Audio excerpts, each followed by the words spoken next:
वळूया पुढील बातमीकडे। वसमत शहरामध्ये अतिक्रमण हटाव मोहिमेला सुरुवात झाली आहे।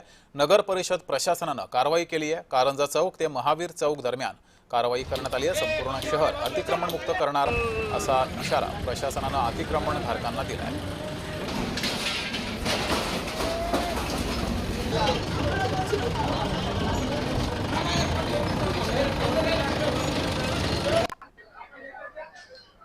प्रशासकीय बाब आहे आणि शहरामधील जे वाढते अतिक्रमण ट्रॅफिकचा जो प्रॉब्लेम आहे तो हे करण्यासाठी आणि नालीवर रस्त्यावर जे अतिक्रमण केलेले आहे तर शहरातील सर्व रस्ते यांचा श्वास मोकळा करण्यासाठी नॅशनल हायवेवर जे अतिक्रमण केले आहे नालीपर्यंतचे अतिक्रमण काढण्याची आमची मोहीम सुरू आहे।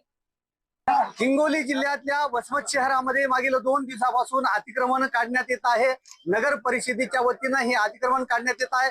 मी उभा आहे वसमत शहरातल्या झेंडा चौक परिसरामध्ये। झेंडा चौक असेल, मामा चौक असेल, कारंजा चौक असेल, शहरातल्या चारही बाजूनचे काही अतिक्रमण मागील अनेक वर्षभरापासून चालू होतं।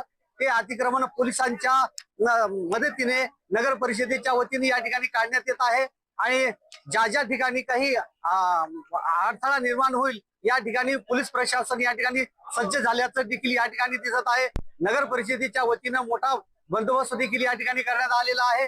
कर्मचारी आहेत, पोलीस कर्मचारी देखील मोठ्या प्रमाणात आहेत। वसमत शहरामध्ये मागील अनेक वर्षभरापासून या अतिक्रमणाचा विळखा जो होता तो आता या नगर परिषदेच्या माध्यमातून पोलीस प्रशासनाच्या माध्यमातून या जे अतिक्रमणाचा काढण्यात येत आहे आणि म्हणून शहरातील नागरिकांना आता मोठा श्वास देखील घेतल्या येणार आहे। परंतु आता शहरातला सर्वच अतिक्रमण निघते की नाही याकडे देखील आता सर्वांचं लक्ष लागलेलं आहे।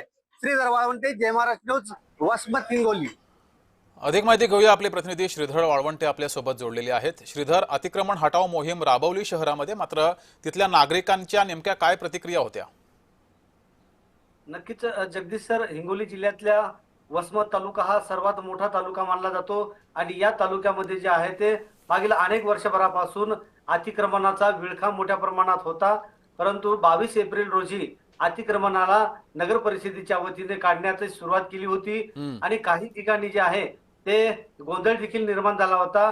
परंतु शहर पोलीस स्टेशनचे पोलीस निरीक्षक यांच्या पथकाने तो या ठिकाणी थांबवण्यात देखील आला आणि कुठलाही या ठिकाणी अनुचित प्रकार देखील झाला नाहीये। परंतु दुसऱ्या दिवशी म्हणजे 23 तारखेला झेंडा चौक आणि मामा चौक या परिसरामध्ये अतिक्रमण काढण्यात येत होतं आणि त्यावेळेस अनेक दुकानदारांची जे आहे ते मोठ्या प्रमाणात नुकसान होत होती। म्हणून व्यापाऱ्याच्या वतीनं या ठिकाणी या नगर परिषदेच्या मुख्याधिकारी यांना सांगण्यात आलेलं आहे की शनिवार रविवार आम्हाला 2 दिवस द्यावं, आम्ही स्वतःहून काढून घेऊ, अन्यथा आमचा नुकसान होईल। म्हणून त्यांना नगर परिषदेच्या वतीनं 2 दिवस या ठिकाणी देण्यात आलेला आहे आणि मुख्याधिकारी यांनी सांगितले आहे की येणाऱ्या सोमवारी या ठिकाणी आम्ही बुलडोजर देखील फिरवणार आहोत। परंतु याकडे असं पाहिलं जातं की शहरामध्ये एकच खळबळ उडालेली आहे की सर्वसामान्य दुकानदारांच्या दुकानावर बुलडोजर फिरवलं जातंय, परंतु शहरामध्ये अनेक मोठ्या व्यापाऱ्यांनी नागरिकांनी या ठिकाणी दुकान टाकलेले आहेत, अनाधिकृत या ठिकाणी अतिक्रमण केलेलं आहे आणि त्यांच्या अतिक्रमणावर बुलडोजर फिरणार की नाही हे देखील पाहावं लागणार आहे। ठीक आहे श्रीधर, तुम्ही असेच जोडलेले राहा।